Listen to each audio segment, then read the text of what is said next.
Assalamualaikum warahmatullahi wabarakatuh. Salam sejahtera bagi kita semua. Om Swastiastu, Namo Buddhaya, salam kebajikan.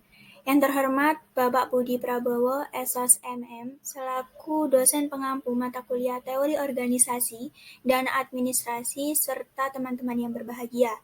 Dalam video kali ini, perkenalkan nama saya Intan Dwi Cahyani dengan NPM 22042010062 yang akan menjelaskan materi mengenai lingkungan organisasi. Oke, langsung saja masuk pada materi yang pertama, yaitu mengenai pengertian lingkungan organisasi.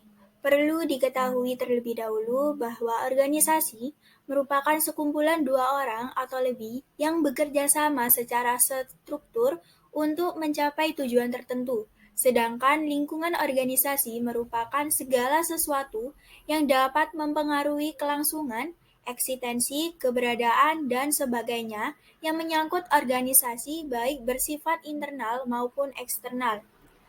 Mengapa sih lingkungan organisasi itu perlu dipelajari? Yang pertama yaitu karena pada prinsipnya setiap organisasi perlu mempertimbangkan lingkungan sekitarnya kalau ingin bertahan ataupun berkembang. Yang kedua yaitu karena kinerja organisasi sangat dipengaruhi oleh lingkungan organisasi.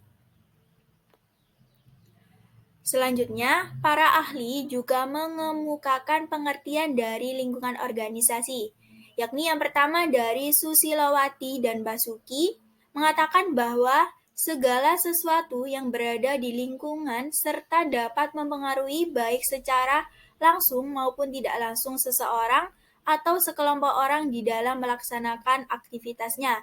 Yang kedua, yaitu dari Stoner dan Freeman, lingkungan organisasi merupakan lingkungan eksternal dan internal yang mempengaruhi baik langsung maupun tidak langsung terhadap organisasi. Dan yang ketiga, dari Basuki Swasta mengatakan, lingkungan organisasi merupakan keseluruhan dari faktor-faktor eksternal yang mempengaruhi perusahaan baik organisasi maupun kegiatannya.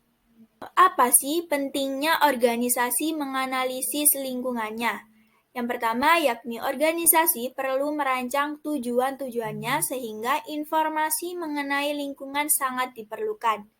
Jika tidak ada informasi mengenai lingkungan atau hanya terbatas, maka organisasi akan menghadapi resiko yang tinggi dalam mencapai tujuan organisasi.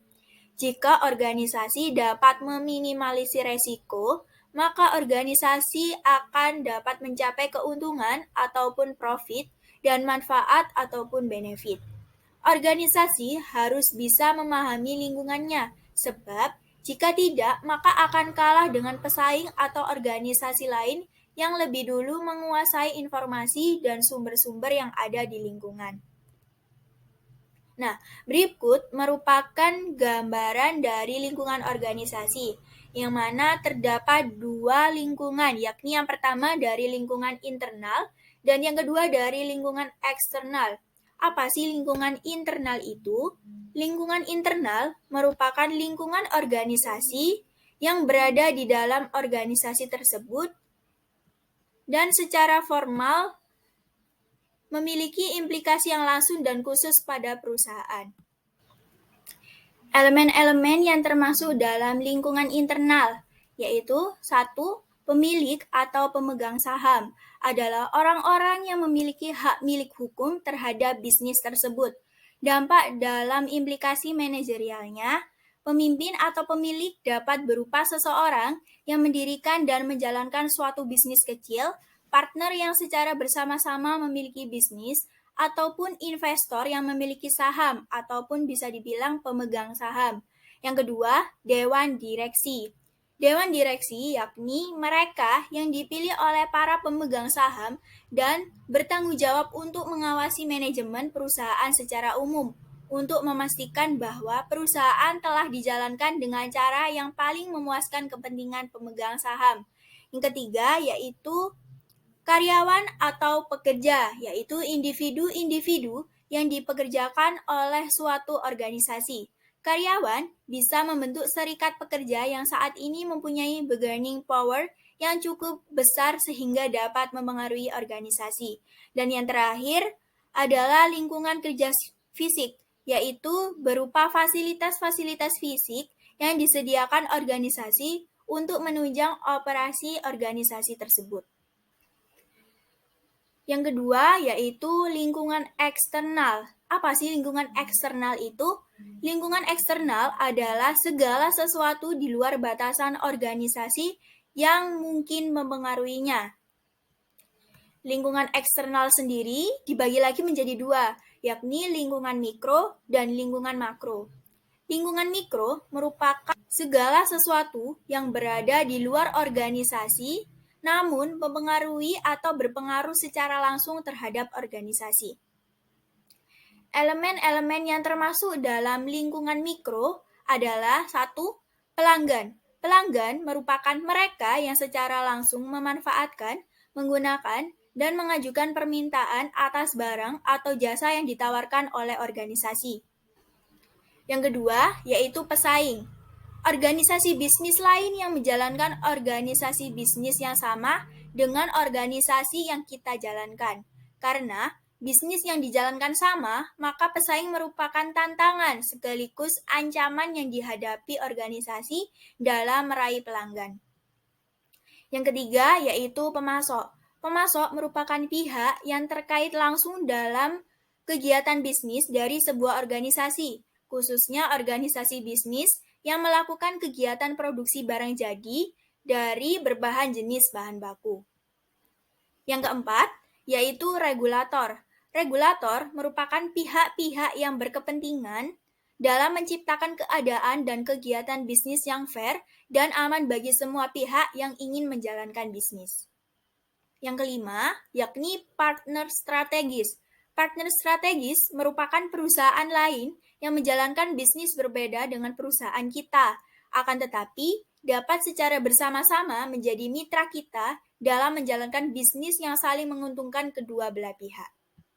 Dan yang terakhir ialah pemerintah. Pemerintah adalah pihak yang atas legitimasi politik tertentu di suatu negara diangkat dan bertugas untuk mewujudkan masyarakat ke arah yang lebih baik dalam pembangunan di segala bidang. Yang kedua dari lingkungan eksternal yaitu lingkungan makro. Lingkungan makro merupakan lingkungan di luar organisasi, namun dirasakan tidak berpengaruh secara langsung terhadap organisasi.